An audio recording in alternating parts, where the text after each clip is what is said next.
afin que ces mauvais temps, l'alliance de Dieu puisse être sur toi. Mais à cause de Zion, il ne se taira jamais. Merci Dieu, parce que à cause de moi et l'onction, le Seigneur n'a pas permis à ce que cette honte frappe l'église. Et je parle encore dans le nom du Seigneur Jésus que ça ne doit jamais se réaliser. La vie qu'il nous a donné, cette vie-là, nous allons la voir à tout moment. Et non face à face à la fin de cette année. Le Seigneur va nous amener en 2024 sains et saufs. Mon frère, respecte les principes et les règles. Comment respecter les principes et les règles pour que le Seigneur soit le nôtre. Merci Dieu. Dimanche, je vois tous mes pasteurs autour de moi. Merci Dieu pour la vie du pasteur Kofi et son église. Le Seigneur a amené sains et saufs. Alors, le Seigneur m'a fait de bonnes choses. Que tu as la vie et que tu es encore assis dans la chaise. C'est le Seigneur qui est toujours à l'œuvre.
Amen.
Alléluia. Mais donc, si on le dit, maintenant, tout le monde a la main. Maula trop droit. Amen. Maula trop dans nous que le laitier. Elle a fait maintenant. Amen. Amen. Amen. Oh, voici maintenant. Merci encore pour les grandes choses que tu as accomplies dans la vie de ton peuple, dans la vie de l'Assemblée, dans la vie de nos frères et nos sœurs. Ce matin, nous voulons t'adresser toute reconnaissance, Amen. Toute gratitude, Amen. Parce que ce que tu fais, nous ne pouvons le payer ailleurs. Amen. Ce que tu fais n'a pas de prix. C'est pourquoi nous voulons te bénir ce matin. Amen. Tout témoignage, toute parole qui a été libérée ce matin, au nom suprême de Jésus, nous les scellons par la puissance du sang de Jésus. Amen. Et nous déclarons que tout ce que nous avons lié sur cette terre restera lié au ciel au nom de Jésus. Amen. Et tout ce que nous n'avons pas permis restera comme ça sur cette terre au nom de Jésus. Amen. Tout ce que nous n'avons pas autorisé restera non autorisé au nom de Jésus. Amen. Père, merci parce que dans les jours à venir, tu nous donneras encore plus de joie. Amen. Plus de joie, Amen. Plus de grâce, Amen. Plus de faveur, Amen. Au nom de Jésus. Amen. Merci parce que tu donnes aussi des témoignages à tous ceux qui viennent à l'église. Parce que tu as dit que nous les avons vaincus par la puissance du témoignage. Amen. Merci parce que tu me donnes du témoignage dans les jours à venir. Amen. Tu donnes du témoignage à mon frère et ma soeur dans les jours à venir. Amen. Afin que le peuple de Dieu sache que Dieu est au milieu de nous. Amen. Et Dieu est au milieu de nous. Amen. Merci parce que par son sang, nous avons tous scellé au nom de Jésus. Nous avons prié. Amen. Amen. Voici où Dieu est boy. Alors de quatre plebis bien souvent après toi là. Alléluia. Tu es le Dieu, Dieu d'Abraham. Je te célèbre pour ta victoire. Tu es le Dieu, Dieu d'Abraham. Je te célèbre pour ta victoire.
Merci pour ta présence.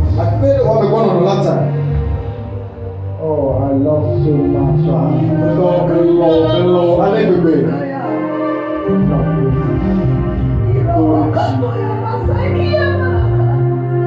Nous n'avons besoin que de ta présence, Seigneur.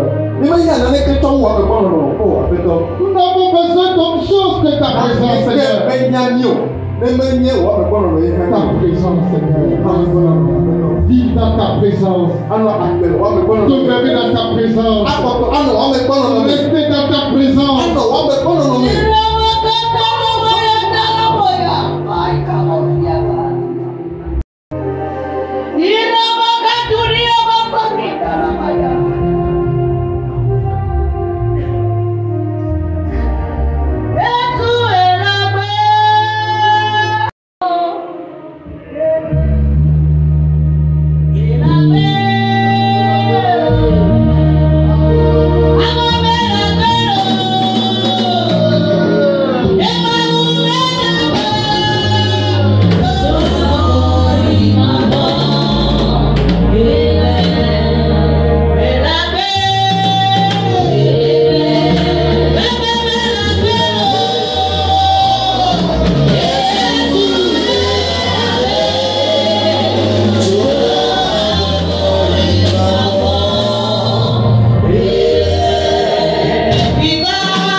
Le Seigneur soit loué.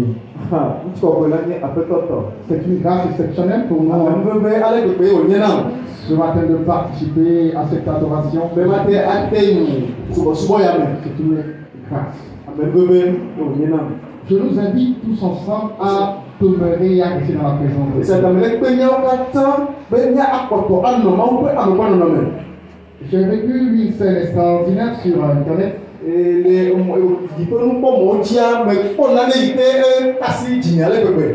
je pense que certains l'ont vu. C'est le réveil d'Asbury au Connecticut aux États-Unis. Le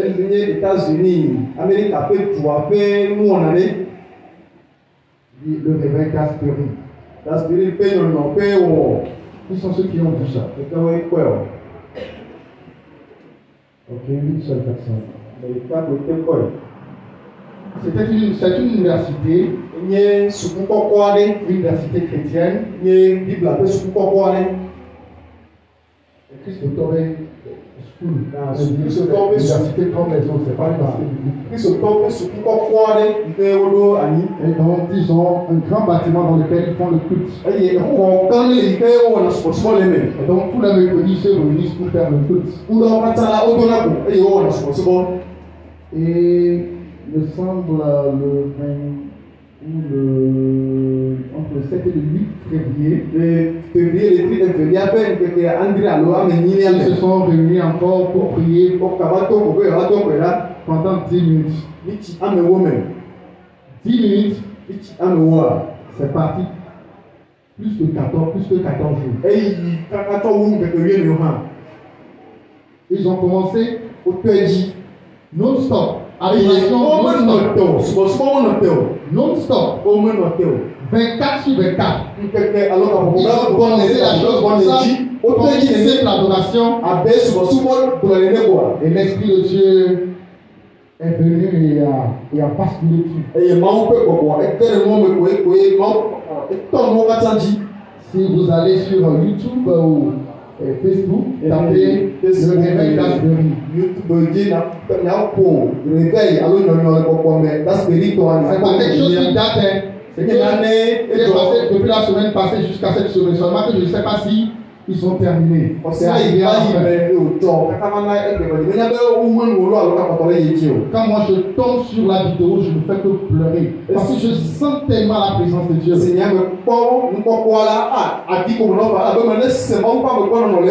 La salle était remplie.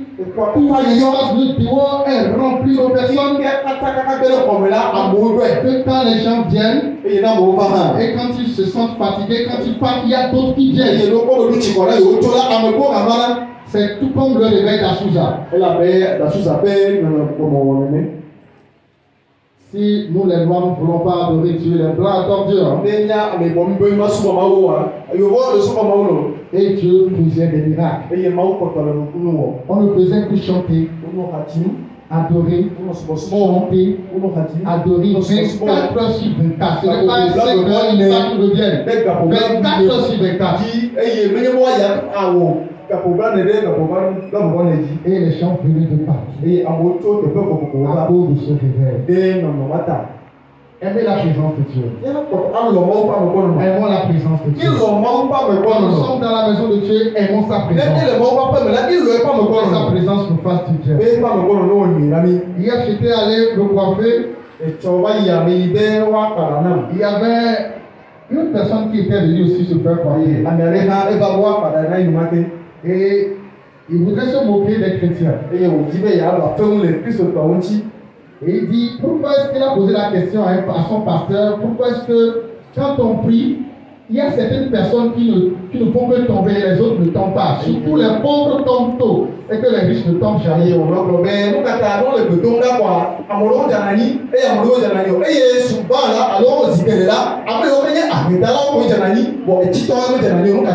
pasteur n'a pas pu le répondre. Et un frère, je voudrais le répondre, mais lui, il a continué, il a dit, il y a un frère qui m'a dit, c'est parce que ces riches-là, quand ils viennent à leur orgueil ne leur permet pas de se concentrer et d'être connectés à la puissance de Dieu.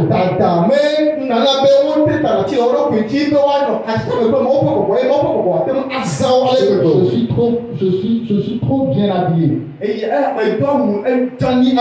Non, je ne peux pas me permettre ça. Ça, c'est pour les non-civilisés. Au lieu de te laisser que l'Esprit de Dieu travaille avec toi.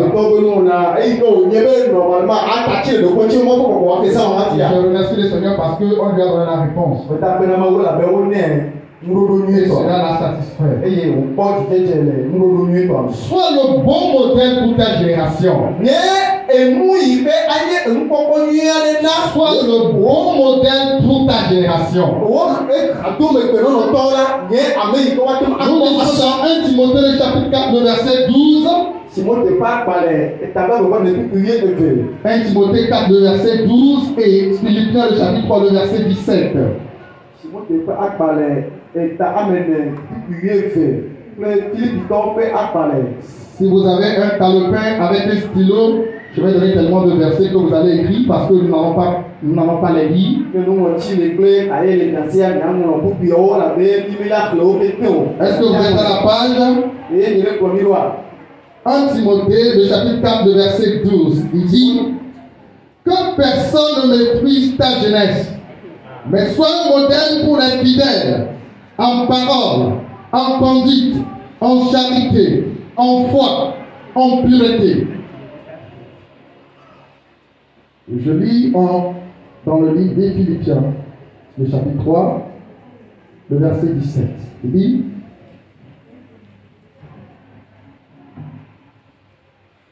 le chapitre 3, le verset 17, il dit soyez tous mes imitateurs, frères, et portez le regard sur ceux qui marchent selon le modèle que vous avez en nous. Lecture en anglais, s'il vous plaît. Vous ne pas connaître quand tu es vieux. Et le bénin, maintenant, Américain a tout flot, ou des cas qui y a au. Que bon, la niette pas de n'a pas fait tant les cafés.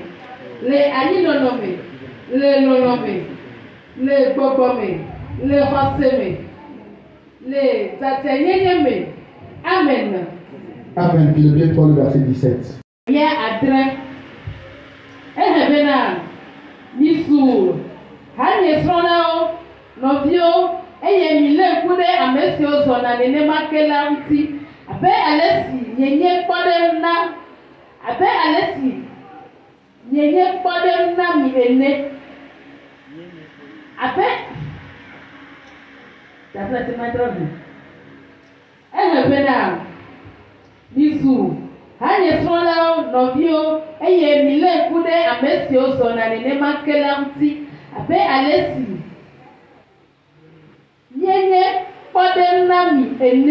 Amen. Ta sœur, sois le bon modèle pour ta génération.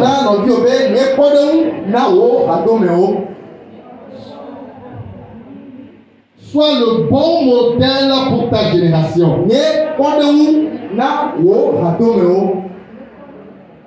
Je ne vous entends pas.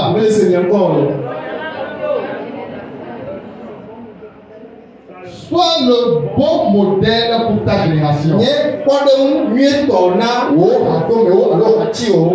Un modèle, c'est quoi? Un modèle, c'est une personne qu'on peut ou qu'on doit imiter. C'est cette personne qu'on prend en référence. Cela peut être également un objet, une chose qu'on présente, qui construit un modèle que les autres vont représenter. Où les autres vont faire en sorte que ce qu'ils vont faire soit le modèle ou soit pareil à ce qu'on leur a montré. Dans l'exemple du chapitre 25, le verset 40, Dieu dit à Moïse, regarde et fais bien d'après le modèle qui t'est montré sur les montagnes.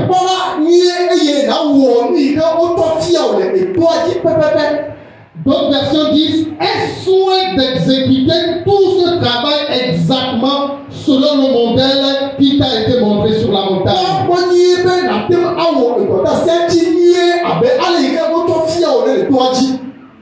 Moïse devait construire le tabernacle de Dieu. Il devait faire les habits des sacrificateurs. Et Dieu l'a montré en vision le modèle du tabernacle, le modèle de l'arche, le modèle des choses qui devaient se trouver dans le tabernacle, le modèle des habits, etc. etc. Et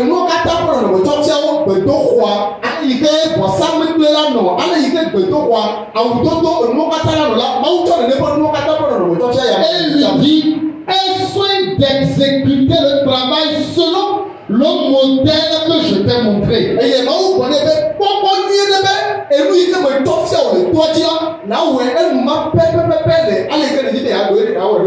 David, avant de mourir, a présenté à son enfant Salomon le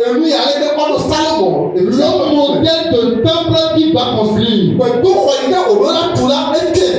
Les instruments qui doivent figurer dans le temple.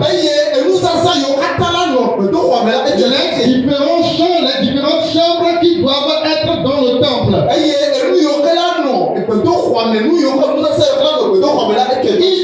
Il lui a montré parce que Dieu a déposé une référence dans son esprit. C'est pourquoi il dit à son enfant Salomon, puisque moi je ne peux pas construire un temple pour Dieu, parce que je suis un homme de sang, Dieu a dit c'est toi qui vas construire le temple. Alors pour construire le temple, voilà l'architecture que le Seigneur m'a montré. Les éléments qui doivent constituer le temple, les voici. Les paramètres du temple, les voici. Tu feras en sorte de construire le temple selon le modèle que j'ai dessiné.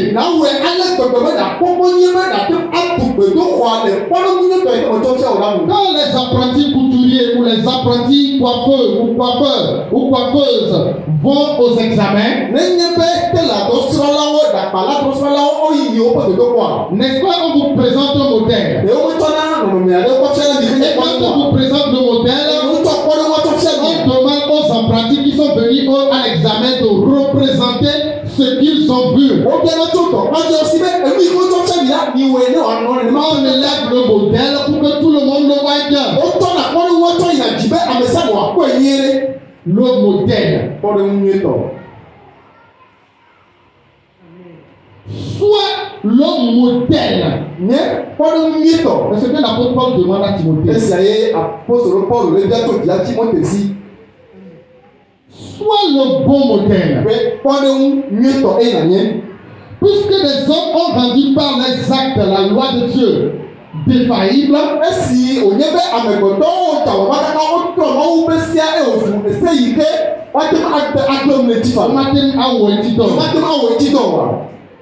Dieu a envoyé Jésus pour vivre dans la chair et exécuter toutes les lois que Dieu a données à l'humanité, aux enfants d'Israël.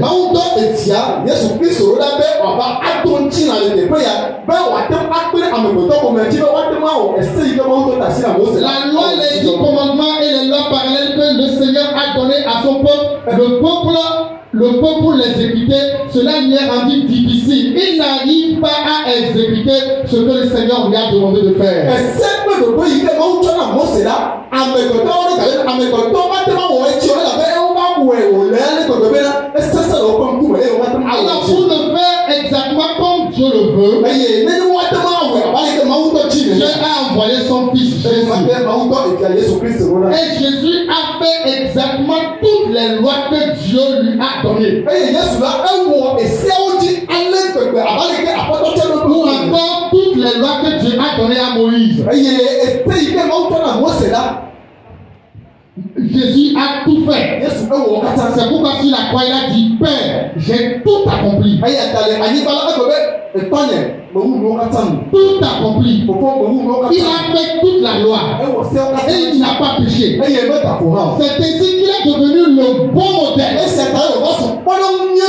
Comme tous ceux qui suivent Christ doivent suivre ce modèle. Jésus est devenu la référence que tout le monde doit suivre. Et l'apôtre Paul essaie de dire à Timothée.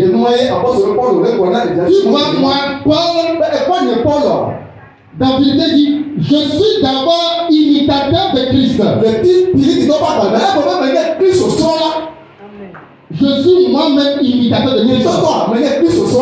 Ainsi, je suis devenu le modèle. Et je demande aux autres de m'imiter. Donc, toi, Timothée, Je t'exhorte, je t'encourage pour que tu réussisses ta mission sur cette terre. Sois un bon modèle. Sois un bon modèle. Dans d'autres versions, il a dit efforce-toi d'être un modèle. Parce que pour être un modèle, ce n'est pas facile. Il faut des privations. Il faut des rénonciations.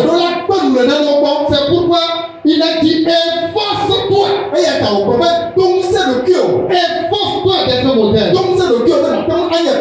Parce que le temps ou bien les fidèles sur lesquels tu es échu,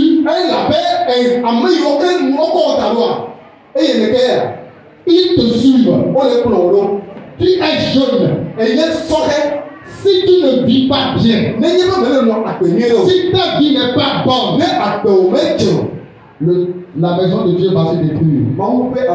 Les gens vont vivre de manière qui ne plaise à Dieu. Et ainsi, si tu es le bon modèle, toi et moi, nous avons besoin d'être de bons modèles. De bons modèles pour nos enfants. De bons modèles pour nos femmes et pour nos maris.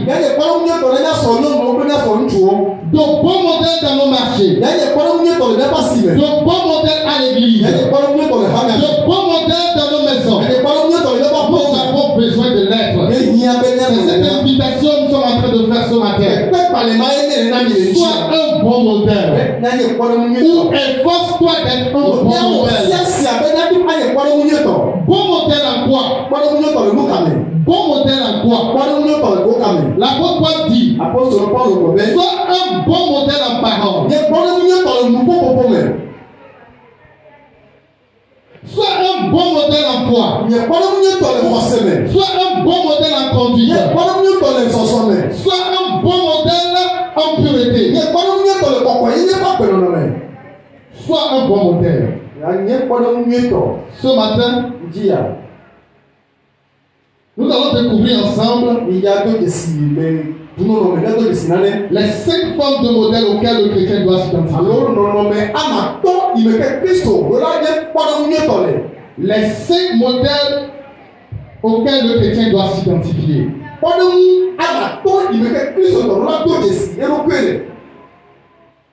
Si le Seigneur le permet, parce que nous ne pouvons pas tout voir ce matin. Si le Seigneur permet que nous voyons la première partie,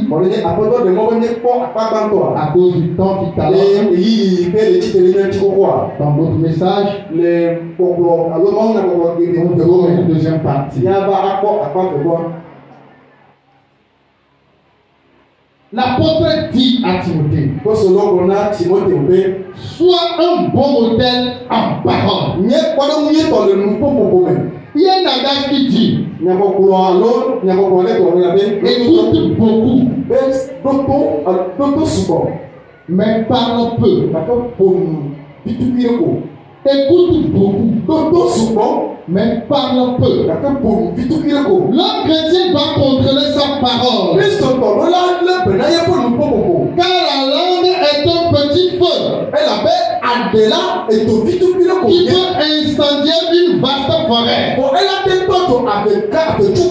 Selon ce que Jacques, le chapitre 3, le verset 1 à 2 a dit. Il dit, mes frères, qu'il n'y ait pas parmi vous un grand nombre de personnes qui se mettent à enseigner. Car vous savez que vous serez jugés plus sévèrement.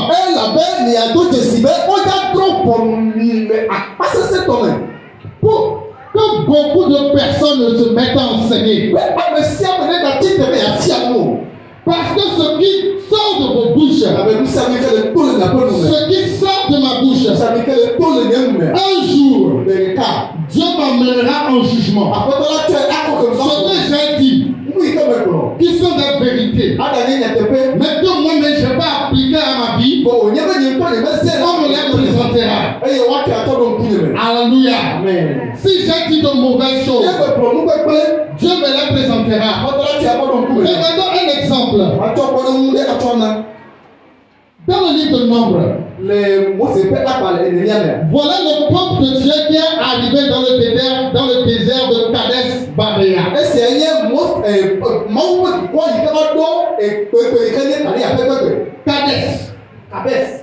Kadesh Barnea. Dans ce désert, Dieu a dit à Moïse, envoie 12 espions sur la terre cananéenne. Qu'ils aillent explorer le pays. Après avoir exploré le pays, ils viennent donner leur rapport. Ils sont partis. Pendant 40 jours, ils ont circulé sur la terre cananéenne. La terre que Dieu a promis qu'il leur donnera. La terre qu'il a promis à leur aïeux qu'il leur donnera en possession. La terre dans laquelle coule le lait et le miel. Dieu a dit qu'il les amène sur cette terre. Donc là où ils étaient, pour qu'ils viennent encourager le peuple que la terre est bonne et que le pays est bon, qu'ils aillent explorer le pays. Et donc Moïse a sélectionné parmi les 12 tribus d'Israël. Il a choisi une personne parmi chaque tribu. Il faisait 12. Ce sont des chefs de tribu. Et ils sont partis explorer le pays. À leur retour du pays, ils doivent rendre le rapport avec les si tu vas à une mission, quand tu reviens, il faut que tu rendes le rapport. Alors ils ont commencé à donner le rapport. Le pays dans lequel nous sommes allés, c'est un pays vraiment où le lait et le miel. Nous avons amené des grappes de raisin. Nous avons amené des grappes de figues. Ils sont gros. Les fruits sont gros. Ils sont juteux. La terre est bonne. Elle est porteuse de fruits. Au lieu de s'arrêter là, voilà ce qui va sortir de la bouche.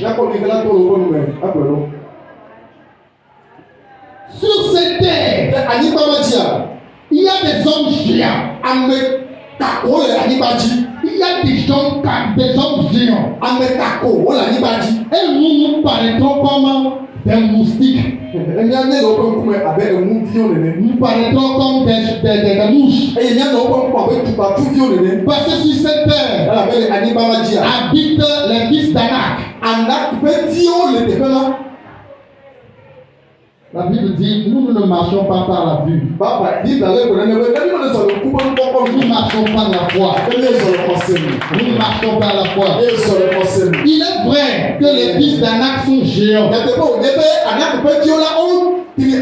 Ils sont pareils à Goliath. Vous savez, moi non plus, je n'ai jamais vu des hommes aussi géants. Assurez-vous que quand la Bible dit qu'il y avait des géants sur la terre, il y en avait vraiment. Des gens de plus de 3, 4, 5 mètres de haut. Moi, je mesure 1m85. Imagine moi 2 fois, là où je serai. Non seulement ils sont géants, mais ils sont trapus. C'est des gueules, pas des squelettes. Ce sont des gens géants, trapus. C'est ça qu'ils ont vu. Vraiment. À se comparer avec eux, c'était comme des moustiques. On peut les porter dans, les enfants d'Anak peuvent les porter dans leurs mains.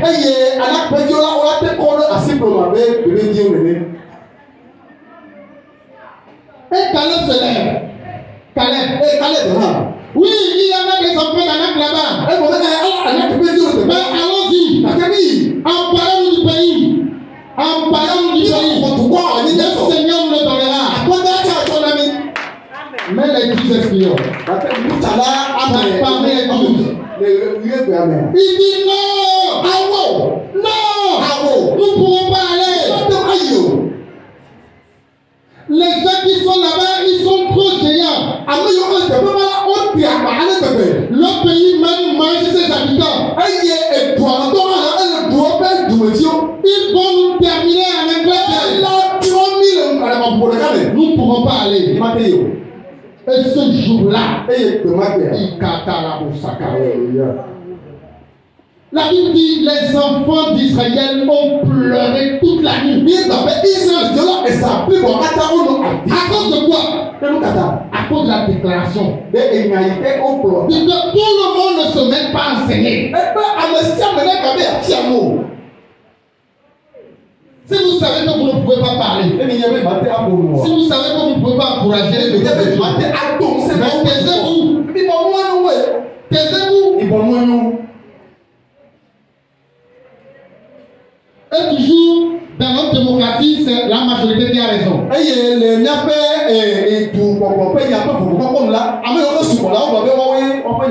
Devant Dieu, la majorité n'a pas raison. Dieu vous a pris d'Égypte. Et il vous dit, j'ai promis à vos parents que je vous amène à Canaan. Et Dieu vous fait confiance d'aller explorer le pays.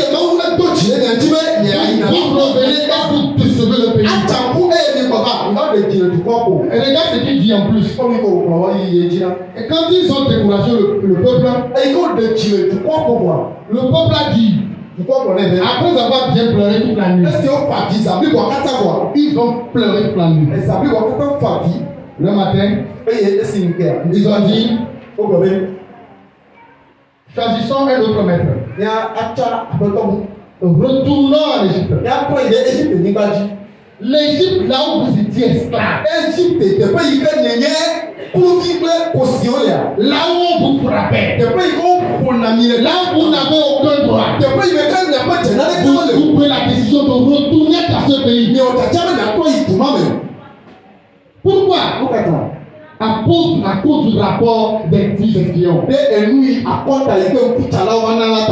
Attention à ce qui sort de nos bouches.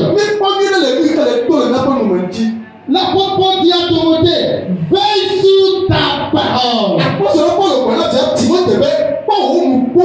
Veille sur ta langue. C'est un feu que tu as là. Ta langue, c'est un feu. Il suffit d'une petite déclaration, paf. Vous savez ce qui s'est passé après? À cause de la déclaration de ces 10 là. Ils étaient apparemment à 10 jours parce que d'après les experts, ils ne feront que 10 jours pour aller à Canaan.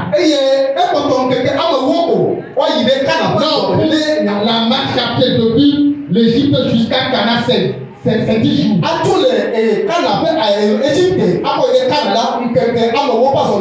Ils sont très proches du but. Et voilà la déclaration de Dieu.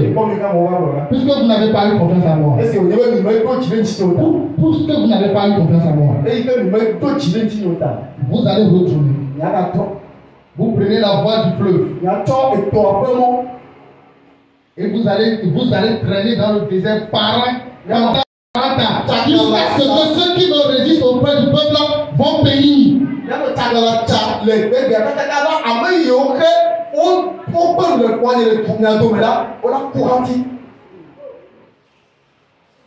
Pourquoi? À cause de la déclaration de Dieu.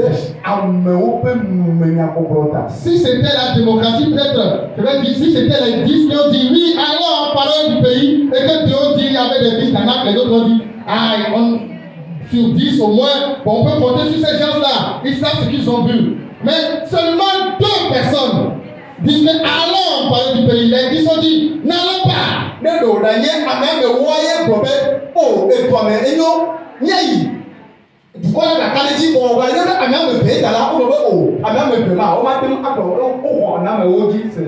L'apôtre Jacques compare la langue à un gouvernail.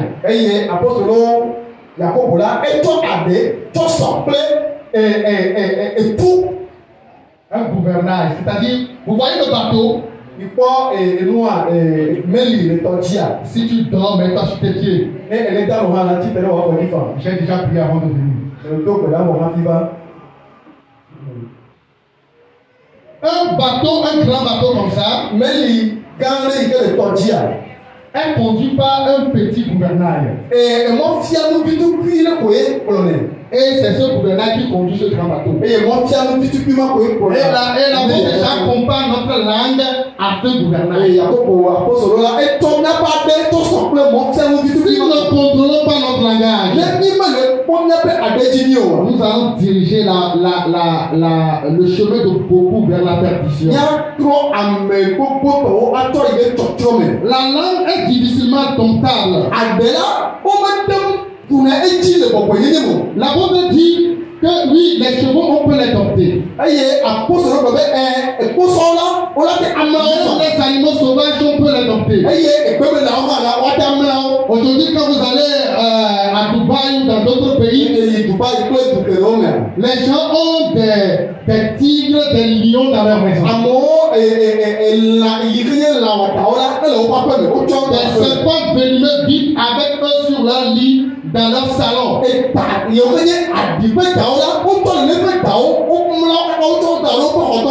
Vous voyez? Dieu dit l'homme a la capacité de dompter tout animal.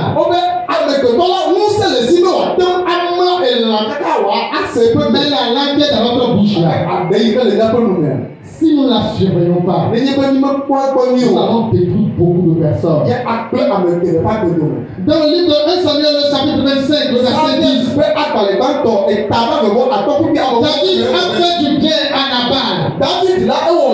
Nabal. Nabal, c'est l'époux, l'ex-époux de Abigail.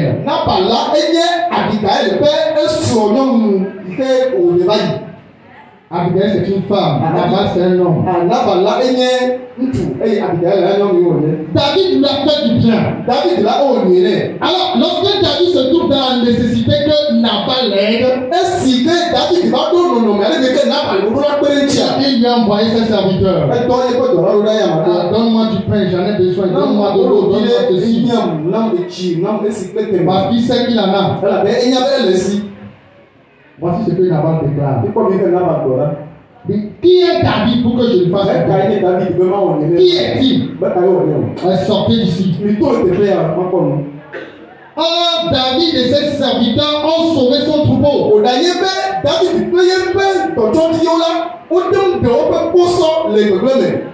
Et maintenant qu'il lui demande qu'il tende la main, il dit qu'il ne peut pas. Sur cette parole, David s'est énervé. Et il dit jusqu'à paraître le jour. Jusqu'à ce que le jour paraisse. Que Dieu me traite sévèrement si la maison, si Nabal et sa maison vit encore. Et il a pris la marche pour aller dans la maison de Nabal. Et quand il va là-bas, c'est pas seulement pour tuer Nabal, il dit toute la maison, sa femme, ses enfants, ses serviteurs, il va les détruire tous.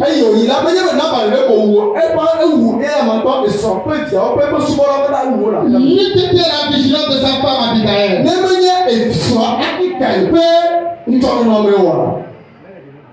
Nabal sera détruit.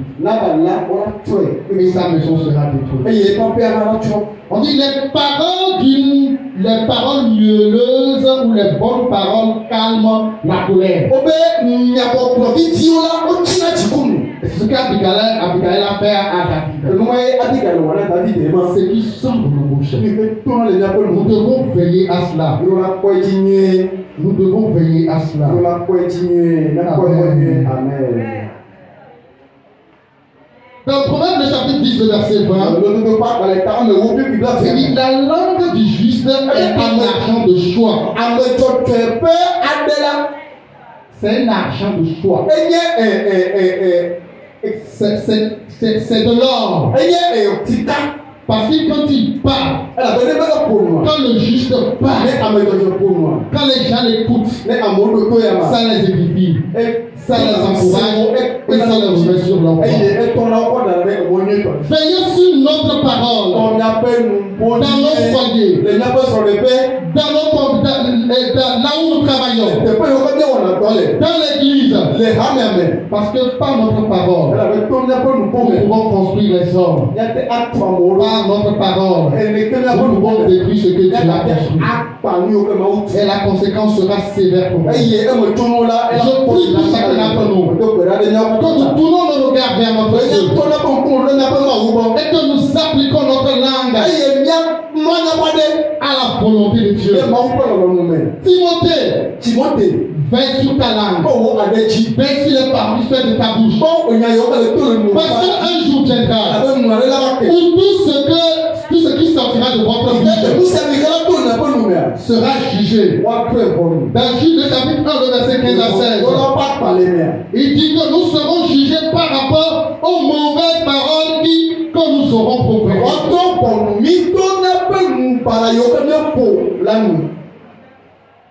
Dans nos familles, les paroles que nous avons prononcées à nos enfants, c'est pourquoi il dit, sois un modèle. Si tu parles bien, tes enfants vont imiter. Si tu parles bien, ta famille va être imitée. Et surtout que nous sommes les parents, nous devons bien parler. Nous ne devons pas insulter nos enfants. Nous ne devons pas humilier nos enfants. Nous devons pas calomnier les gens devant nos enfants. Parce qu'en le faisant, nous les apprenons la façon dont on parle. Je vais rappeler d'une sœur qui s'est convertie, qui s'est mariée, qui disait à ses sœurs, ces autres sœurs qui ne sont pas converties, il dit, tu vois notre maman, tu vois comment notre maman parle en papa, tu vois comment il insulte, tu vois comment elle n'est pas soumise, elle n'est pas soumise, tu vois comment est-ce que notre papa l'a renvoyé. Ce que vous êtes en train de faire dans vos foyers, si vous ne changez pas, vous connaîtrez le même sort que notre maman. Moi, j'ai rencontré Christ.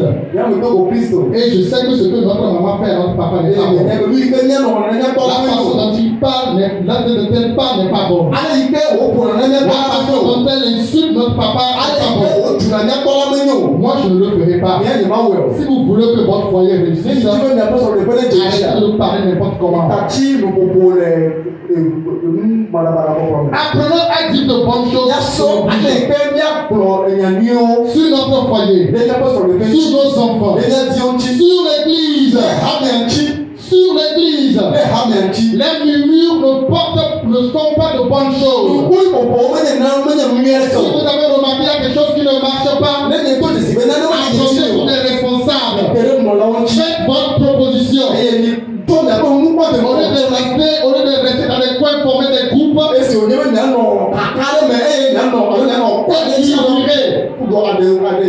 Seigneur déteste les murmures. Les murmures ont fait que beaucoup d'enfants d'Israël n'ont pas pu atteindre leur Canaan. À cause des paroles, les relations peuvent être brisées. Vous voyez, David qui a fait du bien à Méphibosheth. Quand son fils Absalom le poursuivait,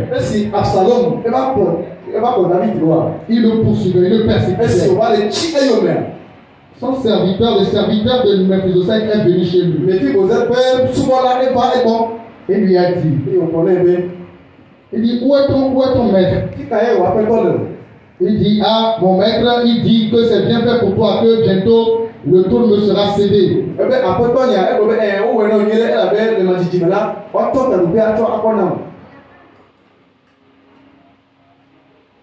Et David a dit, si ça n'est ainsi, je divise les biens de Méphibosheth en deux. Je te donne une partie et tu prends une partie. Et je vais prendre une partie. Et David a eu de la colère, de l'unité contre Méphibosheth. Pourquoi? à cause des propos de son serviteur. Bien qu'on lui a parlé de la vérité, dès que Mephibosheth est venu après, il dit non, je ne suis pas au courant, je ne l'ai pas envoyé, je n'ai pas fait ceci. David n'a pas vraiment cru.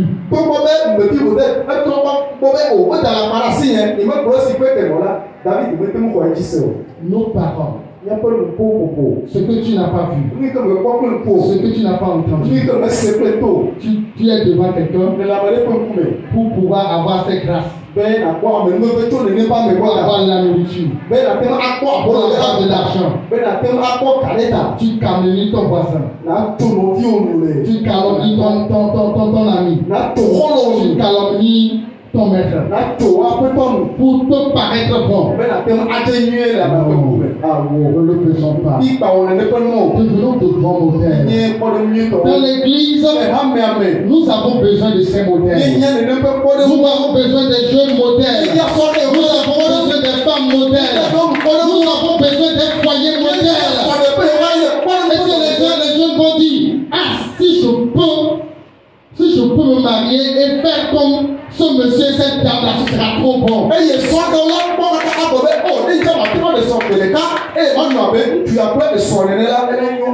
Tu vois comment la femme a parlé à son mari.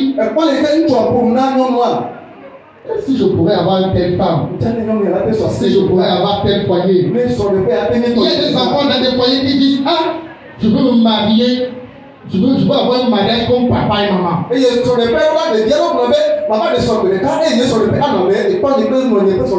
Parce que papa et maman sont tout le temps ensemble, ils se comprennent. Ils se respectent. Donc ils sont le bon modèle. Soyons des bons modèles pour les uns, pour les autres. Dans tout ce qui sort de nos bouches, soyons à ce que nous sommes en train de dire construire l'église. C'est comme nous déclarons qu'on construise les autres. C'est comme nous déclarons construire les autres. Pas divise. Parents ne divise point. Que le Seigneur vous bénisse. Que le Seigneur vous fortifie. Efforcez-vous. Je sais que c'est pas facile. L'apôtre sait que c'est pas facile. C'est pourquoi il dit à Timothée, efforce-toi. Applique-toi. Être le modèle. Que le Seigneur vous bénisse. À d'autres occasions, nous parlerons d'autres modèles caractéristiques d'un chrétien. Nous nous mettons sur nos pieds. Et tu vas